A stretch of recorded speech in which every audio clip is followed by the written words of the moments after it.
Okay. We're gonna 1, 2, 3. We're gonna clap, Okay. and then that's when we start. And we're probably gonna do it like 15 times. Here. Okay. 1, 2, 3. I feel like that was. Let's try it again. 1, 2, 3. I feel like your hands are too low. I'm here and you're here. So maybe if we just meet each other here. No, we just do it together. 1, 2, I'm hit 3. That's not gonna work. No, it won't work. That's fine. It'll work. Good start. Is this already it? This is it. Okay. No. You know what I mean? Isn't it always just it? Yeah. Like no matter what, you wake up day after day, and that's it. You exist or you don't. Porky Pig was right. What did he say? That's it, folks. That's it, folks. He said that's all. That's a different sentence. He didn't say. So that's he all. said that's all, folks. That's all is more like either it could be existential, like that's the extent of life. That's all there is. What do you think? In general? Yeah. Mostly about like different like songs I can't sing out in public. Oh, like what? Train Drops of Jupiter. I would support you doing that. And I Love You by Donna Lewis. But you know that one. I Love You by Donna Lewis? Yeah. How does that go?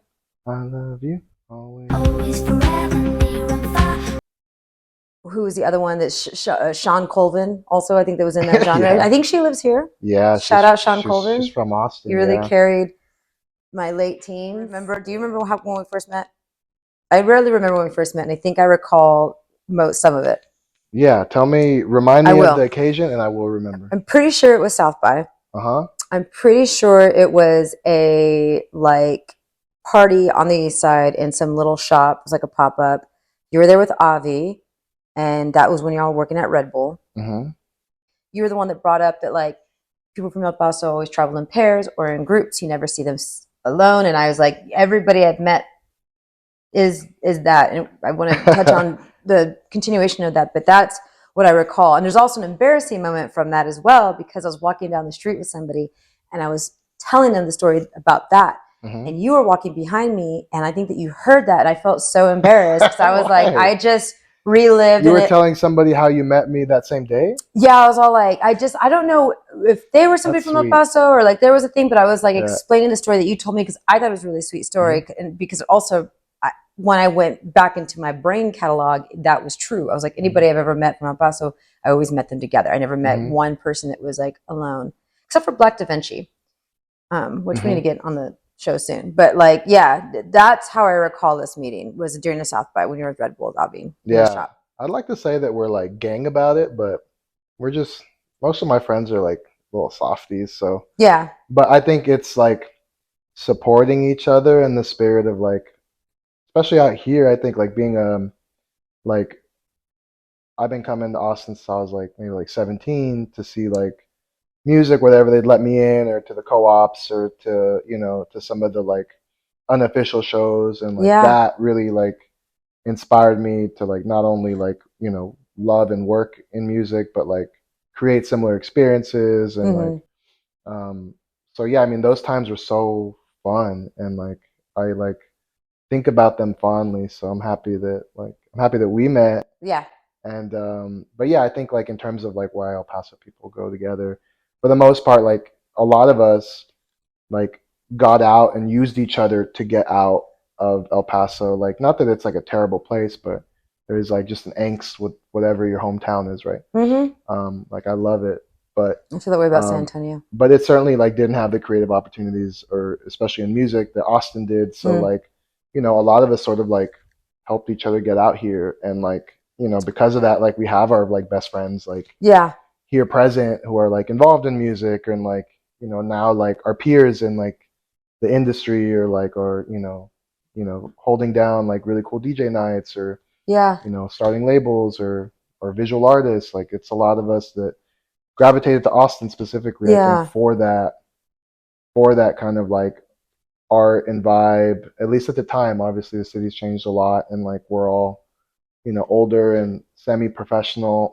So That's an 8-hour drive, right? yeah, it's 9 hours. Like if you take it like um, fast, yeah. Mm, But it's I mean it. The first few times if you've never done it, it's a really beautiful drive in the not and when it's not summer. But otherwise, it's facts. like like just doing it so much. Like I've just done it so much that like What was your like? You're like, we're gonna go to Austin.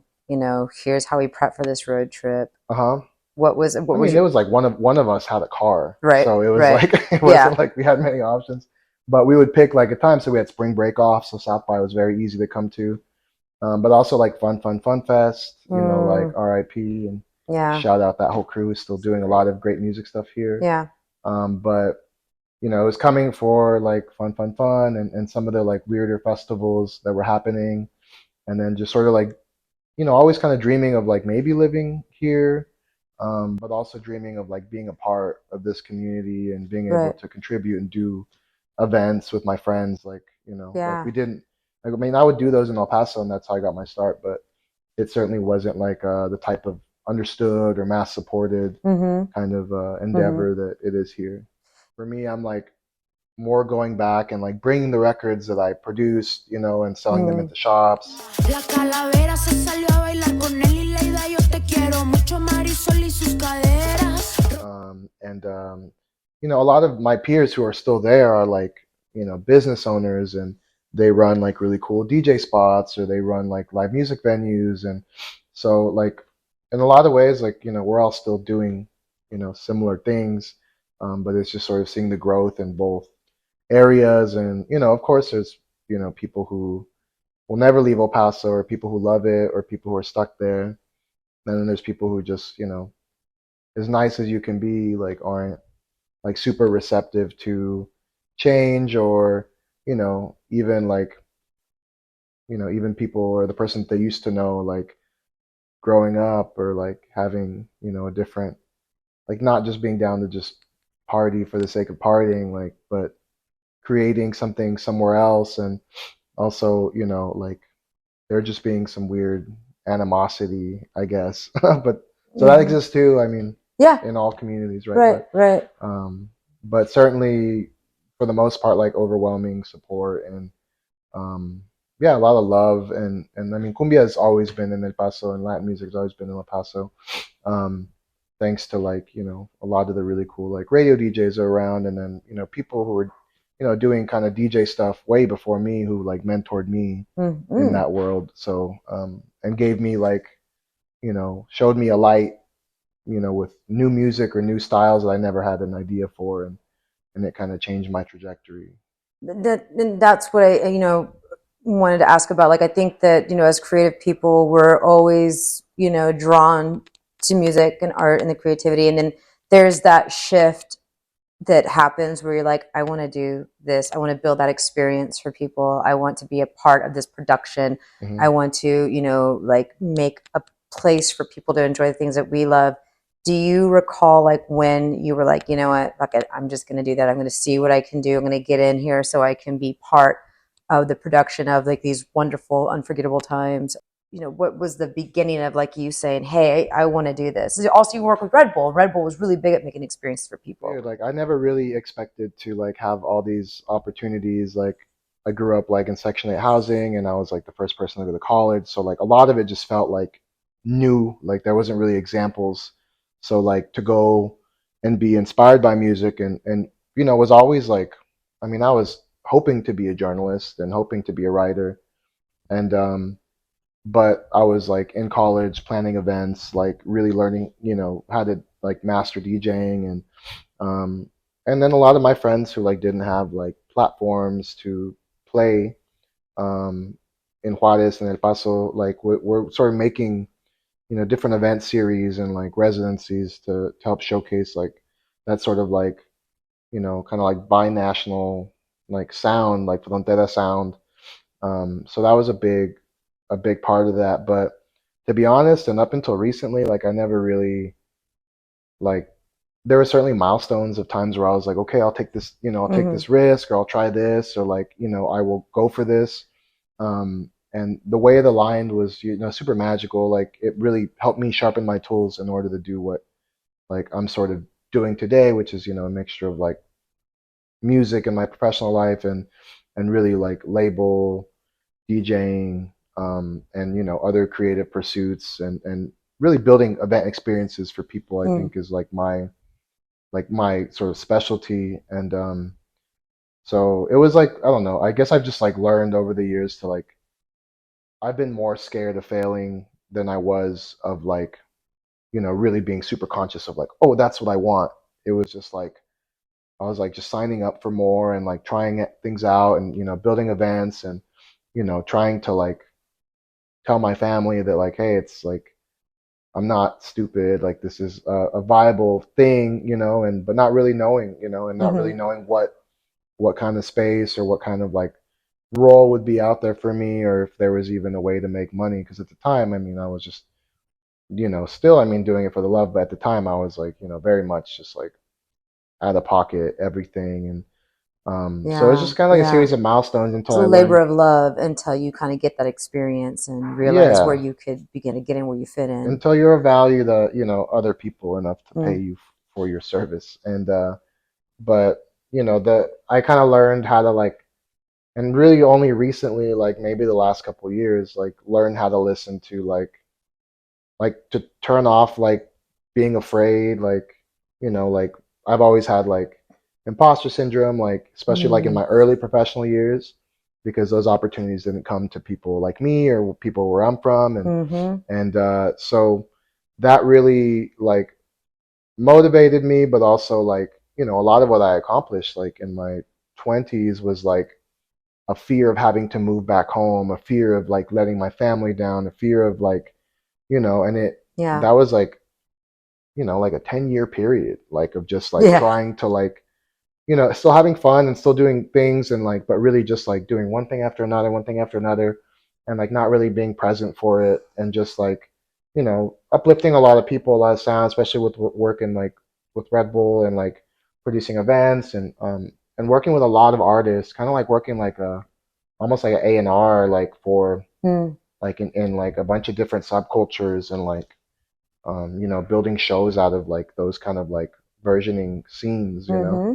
So that was like, you know, kind of being thrown into the fire, you know, to produce like festivals and to produce like these shows and to make them unique from what I'm used to, and what people are used to, and then from there, you know, like gain the skills to kind of do it for myself, and you know, and all the while always DJing and sort of being ready to play events or to add that to whatever. But you know, yeah, like learning to listen to like that intuition, which Hmm. like is always telling you like, because that guided me. It wasn't like, you know, I mean, it was in some ways like fear gave me energy when I needed it, like when I was like, oh fuck, I got a deadline or I gotta like Yeah. figure this shit out. But you know, for the most part, it was like a very like unconscious uh direction, and like purpose, you know, attached to it that I didn't really see until, you know, like semi recently, like of just like being like, Hmm. damn, like I'm capable of so much more if I'm not scared. Like if I'm not worried about like Right. failing, Right. you know, like I'm Yeah. capable of so much more. Like once you're not like tense and stressed all the time, like Yeah. of course when things get closer and where it's when it's an event or something or a record release that you're doing, like yeah, you're gonna get like nervous, but like that's all biological. You had said something about like convincing your family, like, "Hey, not crazy. It's fine. I got this. I'm gonna be okay." When I was first starting, they're like, what do you mean? Like they're paying you to do what you were doing at home? Yeah. And I'm like, yeah. And you know, it's Right. and so I think it like took a while, but you know, like even up until recently, like my mom was very like just concerned. I don't know, like Oh yeah. normal mom concern, Totally. but she was like, yeah, I'm worried about you, and I'm like, why? I've been away from home without support for so long, and Yeah. I Yeah. think it's just the expectation of like, and then maybe some like misunderstandings Hmm. of like what, you know, the value is in that world, and like, Hmm. Hmm. you know, also the ways I've maneuvered through it, you know, from like sort of like always having like a core subcultural like you know, being in those cultures, whether it's like DJing in the various genres, or skateboarding, or just even like punk photography and like stuff like that. Um, not really. I think just like some stuff lost in like that lifestyle from what maybe they're used to. I think my family, in a lot of ways was used to super survival mode. Right. In a lot of ways, like my mom was like concerned, but never was really like against anything I did. Right. Like neither was my dad, so there was always that support. But it did feel like oh shit, like it felt like being like a Mexican astronaut, like just going to college like for the first time and being like, whoa, Yeah, you have like no blueprint. yeah, no guide, like Yeah. and like or like leaving El Paso, like Right. Right. still in the state, but still very far away, like 9 hours away Yeah. for the first time, and like being like the first person in like my family to do that, like it just felt like kind of like I had to like learn all this stuff on my end, and I think it was very much just the place that they came from, and like it felt like also like a lot of pressure, for me and my sister and my brothers, like to but slowly but surely, like we figured out my brothers weren't really gonna gonna make it, or like gonna figure out a successful, stable lifestyle. Right. And then like my sister was always hardworking, and my sister got her master's like recently, and like so now she's like the Yeah. astronaut, like she's like so, which is cool because like like it was kind of between us, and then now we kind of like now she's like super professional, rehabilitated chola, but working like in really great civil service like roles, for like different mental health institutions, and so yeah, I think it just felt like I think it was just a concern of like and not understanding, and things being like lost in in experience and translation, until they experienced it, until I started taking them to festivals, and they're like, what do you like you what did you do here? And I was like, a lot of different things, but in general, Yeah. like help make it happen, Yeah. and organized it, and or like when I was start playing events, and they would come see me, and I mean they've always been super proud and supportive. I think they were just like always just like, you're Yeah. gonna be Yeah. okay, is this something you can like have confidence in? So Yeah. I think like it's then like kind of getting older also and being like, it's in God's hands. in somebody's hands. That's for sure. I love subcultures, and that's like why we want to do this podcast. Like I'm obsessed. I just really appreciate a subculture. Like I don't like like just anything that I can hear of that I'm all like, oh, that's so weird. What are y'all doing over here, little weirdos? Me Like too. you got like, yeah, it's like, what's your little niche interest that you enjoy? Because every one of them has like a reason that they're constructed, Right. and like a lot of the times it's like to like either like keep each other safe, but also develop a sound, develop like a style, develop like a space where like people who like are either like fringe thinkers or creatives, or like punks, or like metalheads, or like in any sort of small sense of like people gathering and expressing like creativity together. Like I love it. I love documenting that. Like Yeah. I mean, I hate staying up like super, super, super late. So like, but I really like go to the raves. I go to the tunnels. Like that's Right. we've Yeah. seen each You've other got a great lot documentation in there, those right? spots. But Is that for you like something where you're like, this is not, really me, but let me hang out and watch what y'all I'm do super kind like of. Yeah, non-judgmental. Like absolutely. I'm like the Steve Buscemi and like the with the skateboard, where he's like, Yeah, he's like, hey fellow, hey fellow fella, youths. youths, Yeah. just can I take your picture? Nah, but just like I'm super non-judgmental. Sometimes when the sound is like super fucked up, like yeah, I'm like I'll like hang out for a little bit, but like Yeah. but sometimes that's a part of the experience. So like Mm. like I love like crazy noise stuff, and like I love like visceral experience, and like at the best of like subcultural moments, like that's what you see, and that's what you experience, and Yeah. and it's also like having like an open world view, because there's so many like you know when I go traveling, like what I look for is like record shops, you Hmm. know the unique type of subculture. Like there's punk communities everywhere. I love going to see like punk shows or like indie rock Hmm. shows, but also just like different DJ scenes and the way that they cluster around a certain sound or genre or party or residency, and but also visual art and graffiti and like real like train hopping crust punk, like Infatuated with train hopping crust punk. yeah, like Like infatuated with them. me too, like all the like the wax marker messages that Yeah. Yeah. that people have left for years, who like were connected to that sort of like free off the grid life. Like Yeah. I love so many photographers who a lot of them were photographers, but just people who you know are involved in their own way of life, and sort of open up space and don't gatekeep. What photographers do you like? I like Diane Arbus. We were just talking about I love her. I think she actually pronounced it Deanne. one of the first real subcultural, like super fringe Yes. photographers. Yeah. Yes. Never been able to get the nerve up to ask somebody like, "May I take your portrait?" Has anybody ever been like, Oh, I've almost got beat up like "Oh several times because wow, I'm really into like street photography that's yeah, candid. yeah, I mean, it's always like a struggle, like to like maintain the candidness, but also like really want to like learn people's story and talk to yeah, them. And but like for the most part, like a lot of the stuff I've taken is like candid. So like hmm, it's a lot of like subcultural candid shots, or like street photography in like bigger cities or in Mexico, and just documenting like that. But yeah, I've almost got beat up in New York. I almost got beat up in Dallas.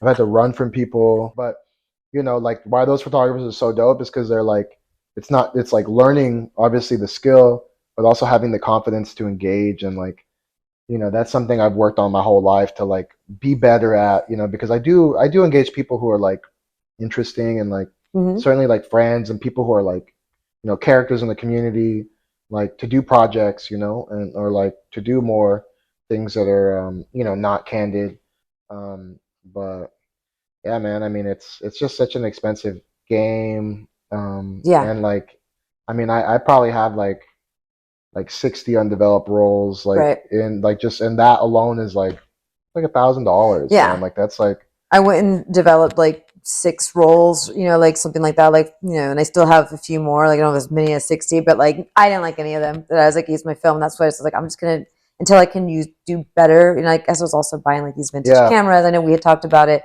but I was like, I'm just gonna keep using my iPhone on RAW and see if I yeah. can That's like honestly that's translate it. fine. Like the running kind of thing is like the best camera is like whatever you have, and like Yeah, it's the you know artist, not the tool, right?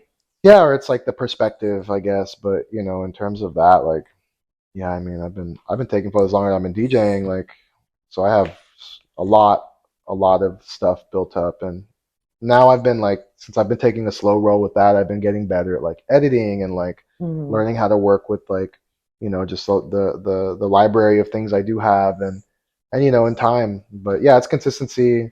It sucks it's not cheap, Right. but really is a beautiful like art form. Film photography for me was like such an important part of like meeting people and documenting people, and like really like the skate artist, like musician template is what I've always really loved. Yeah. Like the It's really artsy the skate full kid. like dream boy package, to be Uh-huh. honest, right? Yeah. Like Oh yeah. uh 1 second. I don't know if you're gonna get my feet in the shot, free feet, congratulations. And I will be doing weird things Free where I'm feet. like, okay, free feet, dude, yours are covered up. You're not monetizing them. Congratulations. But we'll put it on the Patreon. We'll take your toes and get your little piggies out. Well, that's So if you see me doing weird flexing stuff, I had a gig last week and my shit was fucking that hurt a little bit. I was like, I uh-huh. woke up with balls on my feet, palms on Sure. my feet. It was still you gotta do things like this to like really exercise. I mean, well, you skateboard, so you get like weird feet things too. Probably like I gotta do, like I gotta keep Yeah. rolling my ankles Yeah, like definitely around. ankles. Like Ooh, yours just popped too. Yeah, I can pop everything, yeah, and that's proof of like how much I've hurt myself. yeah, yeah, But also just how much I constantly like have to like I don't know, like get my blood flowing, and whether yeah. it's anxiety or just like stretching or like but popping stuff is like a weird prolonged habit. I've been like watching, I think is again TikToks, and there's like the Korean old like grandpas that like walk and they Oh just kind of yeah, like and they swing just their do like really hands. Yeah, cool. yeah.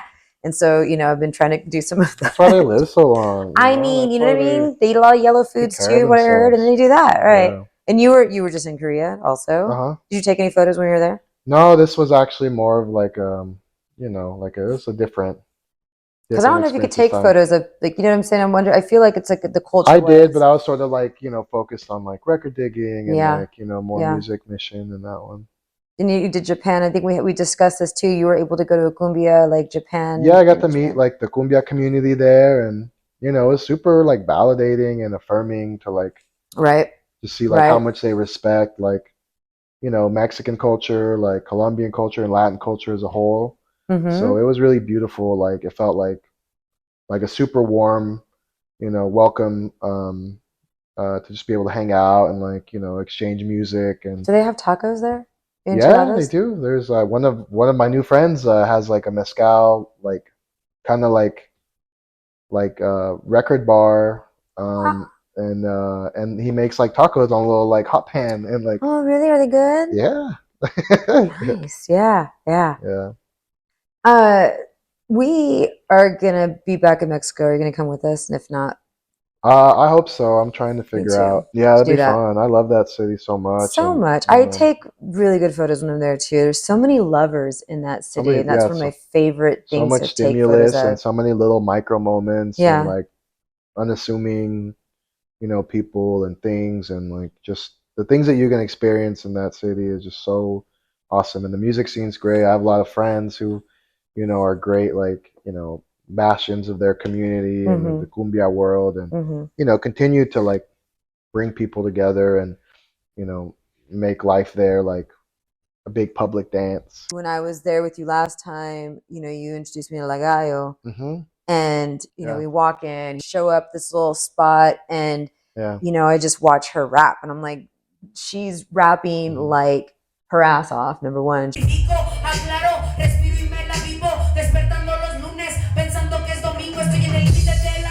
made me believe in hip hop again. You know what I Oh, mean? Like, cool. That's awesome, especially considering like your history with the sound and, yeah, as a beat person. yeah. Thank you. So going back to Lagayo and your label, and you know you started Trucha Soul. Yeah, like I think like in 2019 maybe, like right before the What was the pandemic. driver to go into doing that? Honestly, I've always really loved like the way that people gather around vinyl records and specifically 45s are like Mm, really like the tools of DJs and so like wanting to create something for the city like not just like mm-hmm. like being able to DJ the sound is you know cool, right? But like how do you like you don't really just only change the culture doing it that way. There has to be like if there's a story, there's like like a history, and then there's a present, and then there's a future. People creating things actively with that Mm-hmm. with Mm-hmm. that community or sound or broader global culture. So it was like that desire to like want to contribute, um, you know, records that people could gather around or can get excited about, and would each tell a story about a place or a individual community, um, and yeah, it being like a limited short run Mm-hmm. kind of thing that like if you know or if you like if you shop at some of my favorite record shops like around the world, like you're gonna find them. Like I don't have like a big, distributor. I work with like a lot of indie like, distributors and and a lot of record shops and people hand to hand, Mm-hmm. and Bandcamp. So like Yeah, I love it's Bandcamp. it's very much like was wanting to like have like a calling card for Austin and like when people think of the city that they start to think about it as like a reclaiming it as like a Latin space, especially the Yeah, history here in Austin and where I come from and yeah. being able to merge all those influences enough to create records, to share music, to play those records while I'm playing. So it feels like I'm adding something, new, but also able to, pay homage to like sounds of cumbia and tejano and Latin funk and like a lot of the different styles that I Mhm. really focus on. But um, in the same while being able to visit other places and Yeah, tell right. people about it and encourage them to Cross come. pollinate, Yeah, yeah. right? So So, and Trucha Soul comes from, I love the story. Tell me, tell the story, tell the story. Why is Trucha Soul? Like, where did you come up with that name of Trucha Soul? yeah. So my my dad kind of came up as like kind of like a pachuco, like lowrider, like super fithme, kind of like uh Mexican man, but he was super sweet. Like he was very had a big heart and was always just kind of like caught up in between both of those worlds. And as I grew up, like in El Paso and like Section 8 housing, and like my brothers and my sister were involved in like,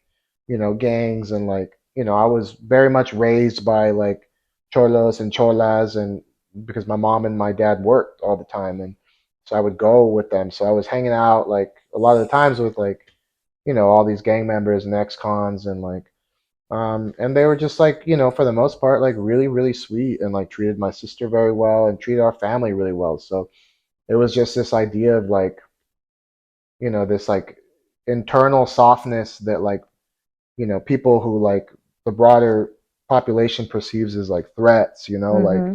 so it was like trying to like, like not just like in a branding sense, but like in like a in like a sentimiento sense, like bridge both of those feelings, like a sort of like street culture that I did grow up with and that I was a part of and that my family was a part of, and that represents, a colloquialism that's said in El Paso, which is trucha, which is like, yo, like be aware, like be aware in whatever neighborhood you're in, or Mm-hmm. and that's what my dad would always tell me. And then soul, like I just really Right. wanted to capture the softness, especially like with, our birthright to like soul music, which is Chicano soul, Mm-hmm. and I wanted it to be, a mixture of those feelings and attitudes whenever we expressed it as a record, or in DJ sets, Mm-hmm. or yeah. So, how would your father use the Trucha? He calls me baby. So he like would just be like if I was going out for the night, he would just be like, "Hey, Lucha baby," and I'd be like, "I should have named it Lucha baby. That's really cool." Um, You could but do, you could do a compilation of all your artists and do that's Trucha Baby right. Volume One, There you right? go. Yeah, Yeah. yeah, or Hey, maybe some songs like fucking marketing genius right here. dedicated to like that, Yeah. that sort of vibe, or things that remind me of him.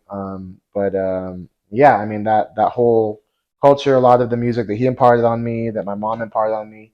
He didn't really. I mean, he loves cumbias, tejano music, Right.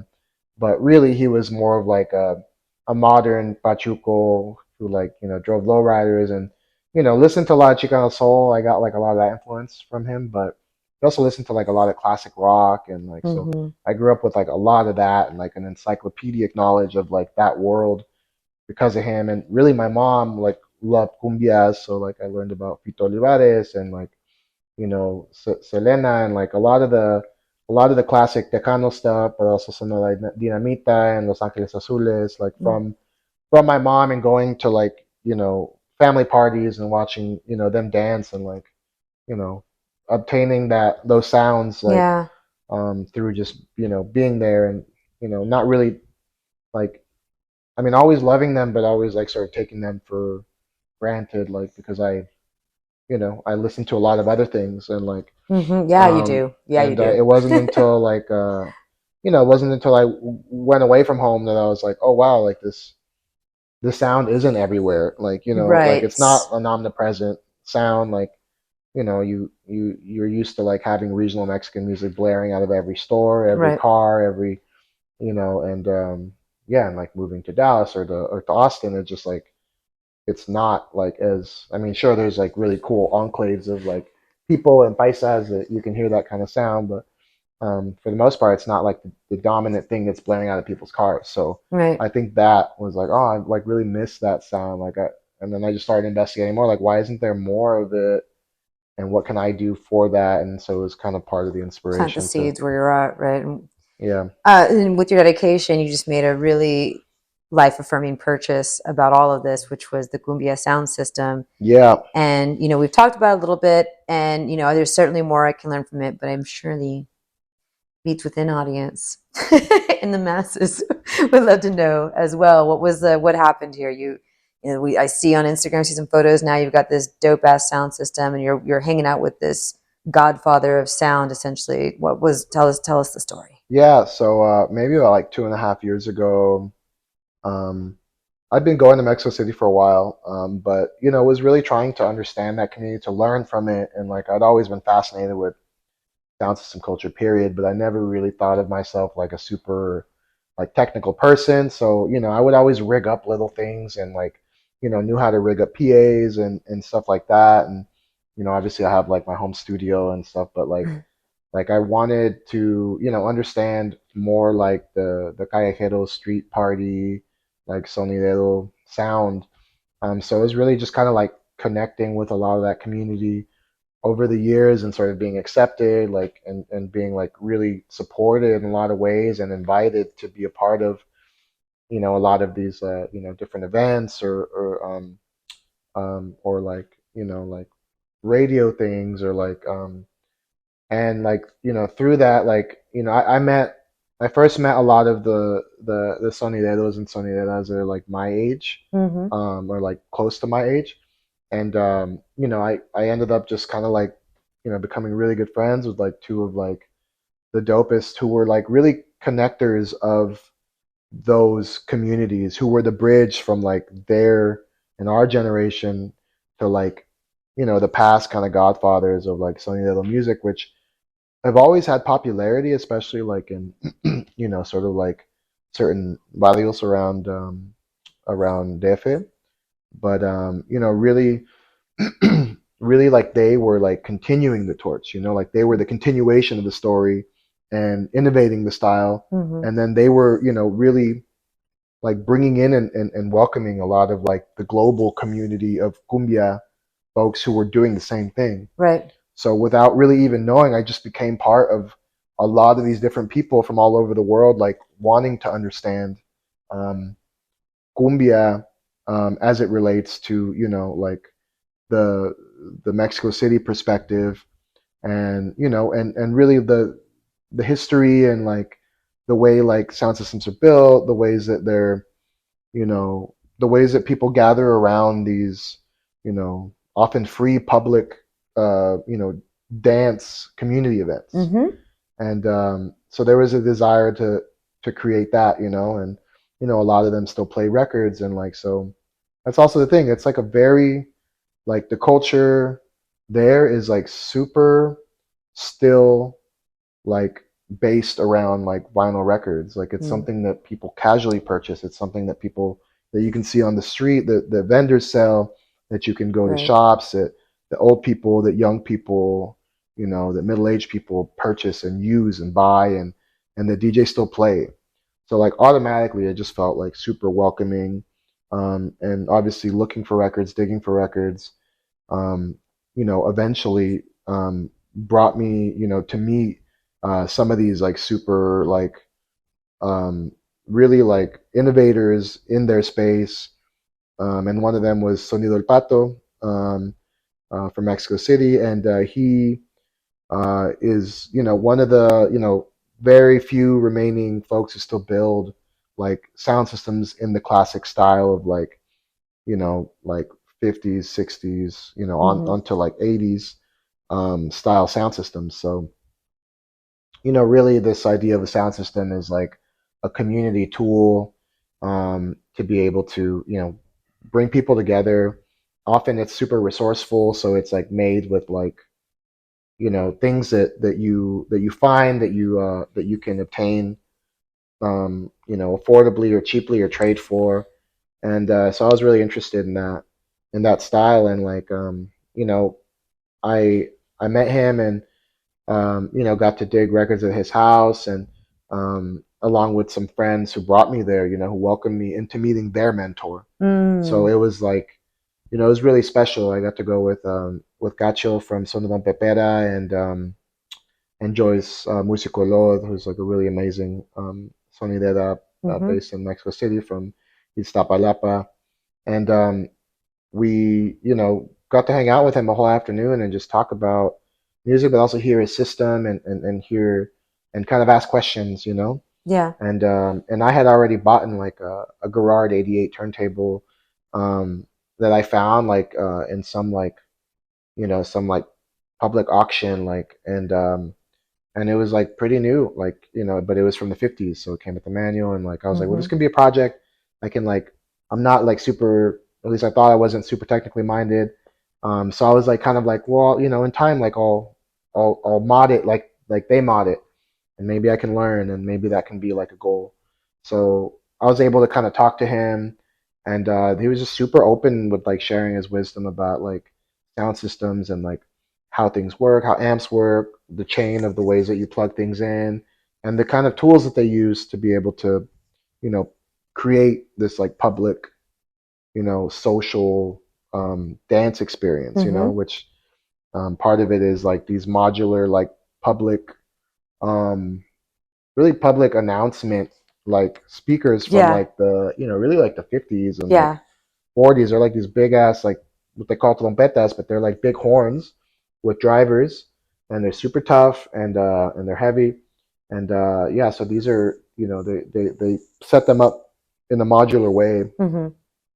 Um, and you know, they just have a unique approach to that sound system, which is more of a modular, often outdoor Yeah. kind of experience. So yeah, he taught me a lot. He taught me how to mod the garage turntable, Wow. and then you know, pretty soon we started talking about like um, you know, what would be the feasibility of like, you know, maybe bringing some of this stuff over, like having him build some pieces for me.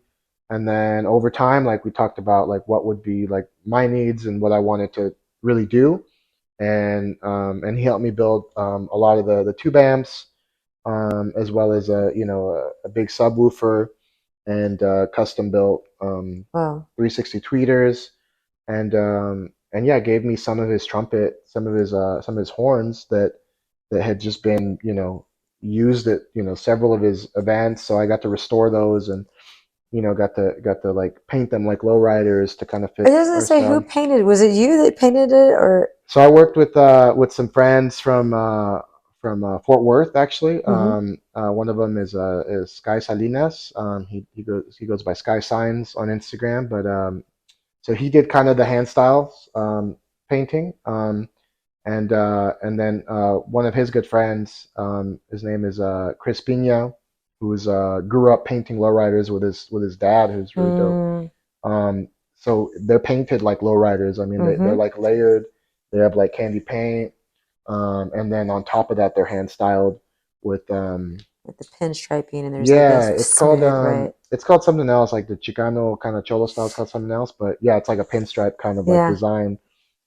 So yeah, I wanted to make them like really special and really eye-catching. And then yeah, been able to, you know, was able to bring all the pieces over those kind of 2 years. And you know, during South by this year, we were actually able It was fun. to It was a try it out. Yeah, great time. y'all were Yeah. there. Yeah. So much dancing, so much love, Yeah. so many cheeks to cheeks. Hmm. Yeah. uh, you know, I think there's still so much more I want to talk, and I definitely think we need to do a part two. But before we wrap up, I want to ask something that I ask like almost everybody that I talk with, even outside of interviews, is do you fly in dreams? And if so, how do you fly? I like was able to do like I like had my we call it lucid dreaming phase. Oh, really? Uh-huh. A phase, as if everybody has it. Like I know I do have a couple friends who did have that. I did not. I think there's a couple of times we able to control the dreams. Were you Yeah, like meeting friends in the astral plane, doing that thing? I had friends who've done that, who Yeah, like they've I've had like friends that met done each that. other. Yeah, I mean, I would see friends, but it was never like, you know, it was, and I would interact with them, but it was never like simultaneous, like yeah, or the other friend would remember. Um, it was more like you know, yeah, I have kind of like flown until it's like it gets too unstable and you're like, oh, you know, you're too aware, interesting. and then you wake up. And by phase, I mean that I was like actively practicing Right. trying to do it. So I Yeah. was like, you know, like changing my sleep cycle. I was like, you know, trying to find reminders around me to like things that would help trigger me into being like, oh, this is different, you know? So like That makes sense. I there's think a for lot of little you, things. yeah, I feel like people who do, you know, lucid dreaming, they tend to have a little more of a sensitivity, like, you know, towards, you know, just a little bit more in touch, you know, Yeah, I was empathetically. smoking mugwort like That right. Yeah, that is the thing, right? I had not, legal I tried to herbs. lucid dream once through like a Spotify playlist that had like lucid dreaming. And it did not go so well for me, so I did not try it again. I was like, that is something that I should not be fucking with unless Yeah, I'm super like educated on how and what and how to do it. yeah. Preserve yourself. I remember the first time that it happened to me, I was like, well, I just want to do one, especially at that time, I was just like super, you know, skateboarder. I was like, I want to skate in my dream. And I remember like just like being like, well, how do I like manifest a skateboard? And then it was just like, and I was like, whoa. No way. And then so I jumped on a skateboard and I was like, okay, I'm gonna like do a trick. And I just did like an infinite trick and I was just like falling and I was like, ah, I just woke up.